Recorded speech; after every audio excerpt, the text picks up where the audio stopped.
ये dead induction आया ना अपने पास। जी, सबसे पहले पावर केबल का 230 वोल्ट चेक कर लेना। चेक कर लेना। एसी जो कनेक्टर लगता है वहाँ पे न्यूट्रल लाइन का, इसका टूटा टाटा तो नहीं है, जी कहीं से ट्रैक वगैरह कटिंग तो नहीं है, वो चेक कर लेना। कोई भी मतलब डिसकनेक्टेड नहीं होना चाहिए। जी इसके अलावा फ्यूज़ 10 एम्पेयर से लेके 12 एम्पेयर का ही डालना। इससे बारीक वायर डालेंगे जल जाएगा, इससे मोटा डालेंगे तो आगे का कंपोनेंट शॉर्ट कर देगा। ब्रिज रेक्टिफायर 4 टांग का रहता है, 230 वोल्ट से 240 वोल्ट एसी बीच में आएगा, 2 टांग के बीच में। और उसके अगल बगल जो डीसी रहेगा प्लस माइनस 300 वोल्ट से 325 वोल्ट चेक कर लेना है। ये होगी तुम्हारी ब्रिज रेक्टिफायर। यहाँ तक की अपनी कहानी ओके है। अब यहाँ से IGBT जब आएगा तो IGBT के अंदर में मल्टीमीटर को 20 पर रखना, और IGBT निकालने के बाद उसका गेट पे 0 से लेके 1 वोल्ट आना ही चाहिए। इससे अधिक आया तो IGBT नया डालेंगे, दोबारा उड़ेगा। जी ड्रेन टू एमीटर यानी कलेक्टर टू एमीटर, यहाँ पे 300-325 वोल्ट DC आना चाहिए। ये DC कहाँ से ये आया? ग्रिड टू एमीटर यानी इसमें ये ग्राउंड टाइप रहता है। ग्राउंड, यहाँ पे ब्लैक क्रॉप लगाना, हाँ, यहाँ पे रेड क्रॉप रेड लगाना। क्रॉप लगाना। यहाँ 300-325 आएगा। ये 325 कहाँ से आ रहा है? यहाँ से आ रहा है। जी अब ये हो गया तुम्हारा। बाकी इसको कंट्रोल करने के लिए वो 8 पिन का IC लगा हुआ है वाइपर वाला, हाँ स्विचिंग कराने के लिए, पल्स जनरेट करने के लिए। जी ठीक है, अब आ जाओ तुम। बाकी DC वाला तुम यहाँ चेक कर लेना। ड्रेन टू एमीटर 300 से कम नहीं होना चाहिए, 200-150 रहेगा। IGBT चेंज करने से पहले चेक करना है। IGBT चेंज करने से पहले ही चेक कर लेना। यहाँ पे 300 के नीचे नहीं आना चाहिए। जैसा 125 आ रहा है, 200 आ रहा है तो कमज़ोर है ये। क्या कमज़ोर है? ब्रिज कमजोर है। हाँ। मेन फिल्टर कैपेसिटर ये स्मूथ भी करता है, DC को भी रोकता है। 300 वोल्ट 325 वोल्ट DC को इसके अंदर स्टेबल रहना चाहिए, अनस्टेबल नहीं रहना चाहिए। अगर अनस्टेबल रहेगा इंडक्शन ऑन ऑफ होगा। अनस्टेबल यानी पावर अप एंड डाउन नहीं होना, जैसा 315 स्टेबल 320। रहना चाहिए वहाँ पे। 300 फिर 320 फिर 325 या फिर ऐसा कम ज़्यादा ऊपर नीचे नहीं होना चाहिए। अगर हो रहा है, मेरे को भी दिखा दो, अगर हो रहा है तो ये समझ लो इसके अंदर में या तो ये वीक है या खुद ही वीक है, जी या पीछे से कोई स्पाइक वोल्टेज ऐसा है इसका जो जिसके थ्रू से आ रहा है, वो सस्पेक्टेड है। जी उसके बाद तुम्हारे आते टैंक के, जैसा यहाँ पे अगर वोल्टेज 300 स्टेबल नहीं है, हाँ 290 300 315 अगर ऐसा अप एंड डाउन हो रहा, हाँ, तो क्या चेक करना है वैसे क्या है पहले? वो लाइन प्लस की जो रहेंगी वहाँ से तुम जितने कंपोनेंट लगे प्लस की लाइन से, जी वो चेक करना है। इसके प्लस की लाइन से जो कंपोनेंट लगे होंगे ना, रजिस्टर हो गया, डायोड हो गया, जी सारा चेक करना है। हो सकता है या तो ख़राब हो जाए या कमज़ोर हो जाए, ये खुद ही कमज़ोर हो जाए। इसके बाद तुम्हारे ये आ जाते हैं ब्लैक टैंक वाले कैपेसिटर। जी 300 वोल्ट इसमें रहते हैं, और ये मामूली सा स्टोरेज करता है। ये भी फिल्ट्रेशन के काम है इसका। 300 वोल्ट चेक करने के लिए जैसा सीरीज पे अपन चेक करें, हाँ, अगर अपना जो IGBT निकाले बाद चेक करें तो यहाँ पे 300 आता है, या IGBT लगे आ रहा है तो आता है? IGBT के लगे रहने के बाद भी आएगा, और वैसे भी कॉइल लगे रहेगा तो कॉइल का वोल्टेज देता है यहाँ पे। कितना था कॉइल का वोल्टेज? 300 होता। अगर 300 से बढ़ के रहा तो भी खराब, हाँ, 300 से कम रहा तो भी एक थोड़ा भी 280 भी रहा तो चलेगा, या 300 बराबर आना? 250 से 300 और 350 ये रेंज है इसकी। जी उसके बाद तुम्हारे ट्रांसफार्मर पे आ जाओ। जी ट्रांसफार्मर का तुमको अच्छे से पता है कि प्राइमरी वाइंडिंग पे ही बीप करता है, जी, और सेकेंडरी वाइंडिंग पे भी बीप करता है। जी। लेकिन प्राइमरी टू सेकेंडरी बीप करना चाहिए क्या? नहीं, प्राइमरी टू सेकेंडरी बीप करा तो 2 अलग अलग कॉइल हो गए ना, वाइंड उसमें जो वाइंडिंग नहीं करना चाहिए। हाँ नहीं करना, वाइंडिंग में 2 अलग अलग कॉइल रहते हैं। तो जो प्राइमरी पर वोल्टेज आएगा, प्राइमरी पे वोल्टेज जो आएगा, प्राइमरी वोल्टेज वो तुम्हारा ज़्यादा रहेगा, जी, और सेकेंडरी का वोल्टेज कम रहता। प्राइमरी से तो कम ही रहेगा। जी, और दोनों बीप आपस में नहीं करने चाहिए, जी। अपना अपना बीप करेंगे। हाँ चलो ठीक है। अब तुम आ जाओ यहाँ पे 80-50 ट्रांजिस्टर के ऊपर में। 80-50 में जितने भी ट्रांजिस्टर दिख रहे, जी, 80-50 के ट्रांजिस्टर, एक तो तुम्हारे फैन के लिए रहेंगे, और दूसरा IGBT के पास 3 या 4 रहते हैं। IGBT के पास 3 या 4 रहेंगे। 18 वोल्ट तुम्हारे को यही बना के देते हैं। और 18 वोल्ट किसके थ्रू से बनाते हैं? इसके थ्रू से बना। ये वाइपर ड्रेन से। हाँ, यहाँ से बनता है तुम्हारा 18 वोल्ट। जी 300 इनपुट होता है, आउटपुट में ये चले जाता है सोर्स जी। से। ये आप जो बताए थे हम्म, क्या नाम है अपना, अगर यहाँ से 18 वोल्ट नहीं बन रहा, ये शॉर्ट है, अच्छा है मालूम करने के लिए 5 वोल्ट के चार्जर से चेक करना बोल के।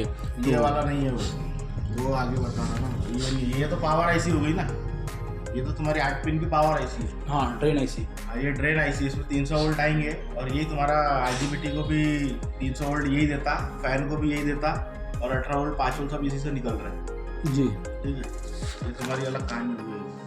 अब आ जाओ तुम 7805 पे।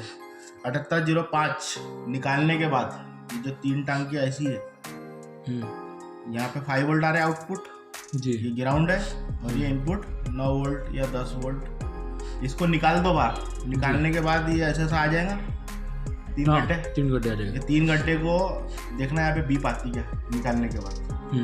या आईसी को निकालने के बाद बीप आती क्या, अगर बीप आ रही तुम्हारी मेन आईसी खराब है। ये तुमको शॉर्टकट तरीका बताया मैंने। ये मेन आईसी यानी जो मेरे 14 और 15 टांग वाली जो आईसी है, हाँ, जो मदरबोर्ड में लगी है, हाँ, वो आईसी को कंफर्म करने के लिए इसको बाहर निकाल लो 7805 को। कहाँ का 7805 निकालना है, ये फैन के पास का या फैन की तरफ ही रहेगा ये 7805। जी फैन के पास का दिखा दूंगा। 7805 निकाल के दिखा दूंगा मैं भी। 7805 को निकाल लेना बाहर, और निकालने के बाद बजर में रखना, जी और 9 वोल्ट से 5 वोल्ट जी ग्राउंड अगर आ रहा है, बीप आ रहा है, बीप कंटिन्यूअस बीप, जी तो तुम्हारी 101% आईसी खराब है। जी 101% आईसी खराब। और दूसरा आईसी खराब होने के, जैसा ये आईसी की पिन है बहुत सारी, देखो बहुत सारी पिन से कोई लेना देना नहीं है, खाली VCC देखो VCC ग्राउंड। और ग्राउंड देखो, ये आपस में बीप नहीं करना चाहिए, जी आपस में बीप नहीं करना चाहिए। आपस में बीप करी आईसी 101% खराब। अच्छा, तो ये इसका VCC और ग्राउंड कहाँ पर है मालूम करने के ये लिए डाटा शीट तुमको डाटा गूगल पे मिल शीट, जाएगा। हाँ डाटा शीट चेक करके उसका VCC और ग्राउंड को सा चेक कर लेना। हाँ, चेक कर, ज़्यादातर 19 नंबर, 15 नंबर, 12 नंबर VCC होता है या VDD होता है। जी इसी में ग्राउंड लिखा हुआ रहेगा, हम्म, इसी में क्या रहेगा VSS, जी इसको बोलते हैं ग्राउंड। जी तो ये आईसी का हो गया तुम्हारा। अब यहाँ पर आ जाओ 7805 की आईसी तुमने देखी है ना कैसी रहती है। हाँ, वहाँ पे इनपुट में कितना आएगा, इनपुट में 10 से 12 वॉट, 9 वॉट से 12 वॉट तक आता, ग्राउंड 0 रहता, और ये 5 वॉट रहता। ये 5 वोल्ट कहाँ जाते हैं, ये उसके वास्ते आता मदरबोर्ड के वास्ते, पैनल के लिए। ये रहो, ये पैनल के लिए भी गया, पैनल के अंदर लाइट, हाँ बटने, जी कैपेसिटर वगैरह सब आ गए इसमें। जी। ये बजर के लिए भी गया, जो टी हाँ। आवाज करता है स्पीकर। और ये तुम्हारा इसके लिए भी गया, जो तुम्हारा ये सेंसर होता है ना कॉइल के अंदर, हाँ हाँ 4.7 जाएगा उसमें, वो मैं चेक करा दूंगा। जी। ठीक है, ये 5 वोल्ट की कहानी। और ये आईसी में भी जाता है, कौन सा आईसी में? मेन आईसी में। अच्छा मेन आईसी में और ऊपर की जो पैनल की आईसी है, जी इनपुट 5 वोल्ट रहेगा। ठीक है, पिक्चर क्लियर। जी। अब तुम्हारी आईसी का नंबर डाटा शीट इस पे मेन लिख देते भैया, मेन आईसी होता। ये जो मेन आईसी है, जी इसके अंदर में आईसी नंबर तुमको डाटा शीट से निकालना गूगल से आ जाएगा। हाँ, उसके बाद पिन आउट समझ में आ जाएगा। पिन आउट समझ में बाकी आ की पिन जो भी है, VDD VCC एक ही है 5 हाँ। वोल्ट, और ग्राउंड VSS। ठीक है, जी। कंफ्यूज मत होना यहाँ पे ग्राउंड ढूंढने के लिए। ये ग्राउंड VSS, हाँ, VSS का नाम VCC भी है। ग्राउंड लिखा हुआ नहीं रहता, हाँ VSS रहता, तो तुम कंफ्यूज मत होना। जी। एक काम करते भैया, ये यहाँ पे हो गया ना, ये कहाँ पे, हाँ यहाँ पे थोड़ा एक बार मेंशन कर देते हैं, वो रहता इसमें ग्राउंड के जो नाम है ना, एक बार थोड़ा मेंशन कर देता है, थोड़ा क्लियर होता। ग्राउंड के नाम हाँ। बस कुछ नहीं है, ग्राउंड का नाम है यही है VSS, इसको ग्राउंड ही बोलते हैं। जी और VDD इसको इनपुट, VCC इनको भी इनपुट। जी। इस पे ग्राउंड नेम बोल के लिख दीजिए, ये इनपुट हो गया और ये ग्राउंड नेम। जी बस ये हो गया। अब उसके बाद यहाँ तक थे अपन, ये मेरे ऐसे तक आ गए। ये समझ में आ गया है पिक्चर का तुम्हारा को। अब ये 5 वोल्ट, ये तो तुम्हारा उसी का हो गया। ये तो क्लियर है। जैसा इसमें कुछ एक बटन भी ख़राब रहा, बटन चेक कर लेना। अगर सीरीज बटन रहा तो सीरीज बटन निकाल के नया बटन लगाया, बहुत ही शॉर्ट होता, नहीं वो तो उसको काट के देख लेना, बटन निकाल के ऊपर ही ऊपर काट डालने का, ऊपर ही ऊपर से चिमटा लगा के चेक कर लेना। अगर ऑन हो रहा बोले तो बटन चेंज, नहीं तो फिर जो तरीका बताया मैंने, हाँ भैया चेंज डिस्प्ले वगैरह साफ सफाई ये वगैरह जी, करना चाहिए। ये हो गया। और आईसी 2 ही आती है, हाँ 2 ही आती जी। है। अभी अपन ले लेंगे 668 डबल 1668 1662 जी 668 662 जी। बाकी बटन तो तुमको मालूम है कितने टाइप के आते हैं। 2 टाइप के बटन रहते हैं, Series और एक parallel। पैरेलल रहता है, एक सीरीज रहता लाइट और इसके लिए 1.2 1.5 वोल्ट आता है। है। लाइट लाइट और तुम्हारे इसके लिए, ये लाइट के लिए और बटन के लिए तुम्हारे 1.2 ऐसा आएगा। अच्छा, लाइट का क्या रहता रीडिंग, बटन का क्या रहता? बटन का 3.3 भी आता, 1.2 भी आता, 1.5 भी आता, वो डिपेंड करता है कौन सा इंडक्शन। जी गेट कंफर्म करना आ गया तुम्हारे को?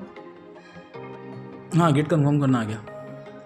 ठीक है, ये तो लाइट वाला सिस्टम भी समझ में आ गया। हाँ, माइनस वाला कौन सा रहेगा वो? ये इसके अंदर में माइनस कौन सा रहेगा, प्लस रहेगा कि माइनस रहेगा? बड़ी वाला प्लस, छोटे वाला माइनस रहता। ये तुम्हारा लाइट हो गया, सिर्फ लगाने का यहाँ पे माइनस पे, छोटा वाला, बड़ा वाला गेट पे जी लाइट ब्लिंक करेगा, फ्रीक्वेंसी ओके है, ट्रांजिस्टर डालने की जरूरत नहीं है। जी।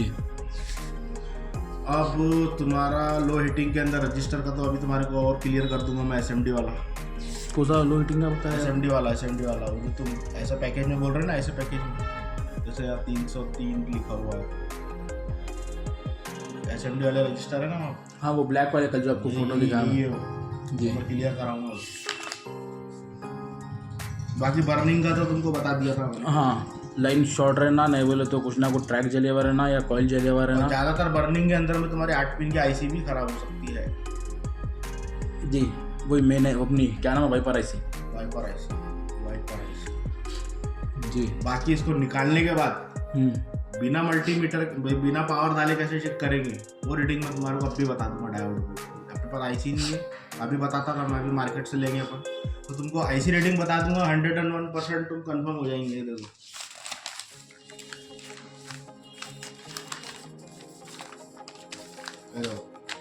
वाइपर 12 आईसी जी। ये 2 सोर्स की पिन है जी। बाकी ये ड्रेन की पिन है। जी। यहाँ पे वोल्टेज सिर्फ 700 आएगा बजर मोड पे।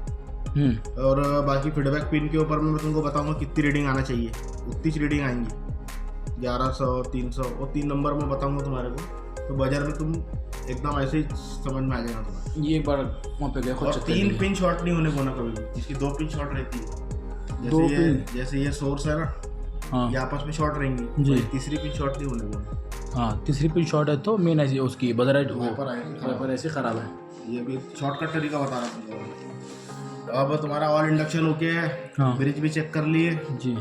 वायर वगैरह भी चेक कर लिए, क्लीनर हिट करके देख लिए, ड्राई शोल्ड भी कर लिए, फुल शॉर्टिंग वगैरह यहीं से पता हो जाती है जी। इसके अलावा कुछ नहीं। अगर 800 ओके है तो अब E0 ब्लैक कैप चेंज कर दो, ब्लैक कैपेसिटर चेंज 2 वाले एक बार देख लेने का। जी। उसके बाद जो इंडक्शन का तुम्हारा कॉइल के अंदर रहता है सेंसर लगा हुआ, जी, वो तो तुमको मालूम है ना, मल्टीमीटर को कहाँ रख के 78-77 आता है रीडिंग। मल्टीमीटर को ओम्स में रखने का 78-77 इसकी वैल्यू आती है। पानी जला के देखेंगे तो वैल्यू कम होगी, तो ये ओके है जी। उसके बाद रजिस्टर 820 के 330 के रजिस्टर आते हैं जी। की वैल्यू अगर बहुत कम हो गई, बहुत ज़्यादा हो गई, चेंज मार दो। कुछ भी नहीं आ रही वैल्यू, चेंज मार दो। एक तरफ वैल्यू आ रही, चेंज मार दो। दोनों तरफ आएंगी, 820 की जगह 810 आएंगी, पर दोनों तरफ लगभग आएंगी। रजिस्टर वही जो कलर कोडिंग जिसमें कलर जी, तो उसमें प्लस माइनस कुछ भी नहीं रहता, दोनों तरफ से रहते हैं वो, दोनों तरफ से सेम रहता है। माइनस टू प्लस चेक करे अपन, रीडिंग आ रही, अगर माइनस टू ये चक्कर है इसमें रीडिंग नहीं आ रही तो भी चेंज करना, या इसका वन साइड रीडिंग नहीं आना चाहिए इसमें, दोनों साइड रीडिंग आना। दोनों साइड कम सेम रीडिंग नहीं भी आई तो भी चलता जी, बहुत फर्क नहीं रहने को ना। जी। जैसा मान लो 1200 आ रही तो 1100 रहने को ना, 1000 भी चलेगा, 500 नहीं चलेगा। जी, सेम टू सेम लगभग जैसे रीडिंग आना चाहिए। जी, जैसा अभी ये 820K का है हाँ तो 820 किलोवाट्स का हो गया हाँ ये। हाँ तो 820 की जगह पे जैसा अगर 500-600 आ रहा तो भी ख़राब है, हाँ 1000-1100 आ रहा तो भी ख़राब है। नहीं, हाँ वो उधर बहुत ज़्यादा हो गया, मतलब 100-150 का डिफरेंट चलता, जी उससे ज़्यादा का नहीं चलता। जी ठीक है, ऑल रजिस्टर चेक कर लिए तुमने, आईसीबी चेक कर लिए तुमने, बाकी आईजीबीटी चेंज करके जो प्रोसीजर होता है वो भी तुमको मालूम है। E0 के अंदर में आईजीबीटी कम खराब होती है, जी। इसलिए मैंने मान लिया था कम चांस। हम्म। बाकी E9 के अंदर में तो कॉइल देख लो तुम, कॉइल जला हुआ है, ये तो सीधा पूरा चेंज मारो। ये पूरा क्लियर है ये। हाँ ये तो सेम ही है पूरा, ये तो पूरा क्लियर ही है। फैन का नहीं आ रहा, फैन में एक बार चेक कर लेना, नहीं बोलो तो फैन के बाद उसका जो 80-70 का जो ट्रांजिस्टर है 80-70 का 80-50 वो 80-50 का ये ट्रांजिस्टर एक बार जो भी है उसका रीडिंग चेक कर लेना। ये यहाँ पे लगा के ग्राउंड से हाँ यहाँ पे 700 आना, यहाँ पे 600-650 आना। अगर ये रीडिंग आ रही तो बराबर है, नहीं आ रही बोले तो ये चेंज कर देना बराबर।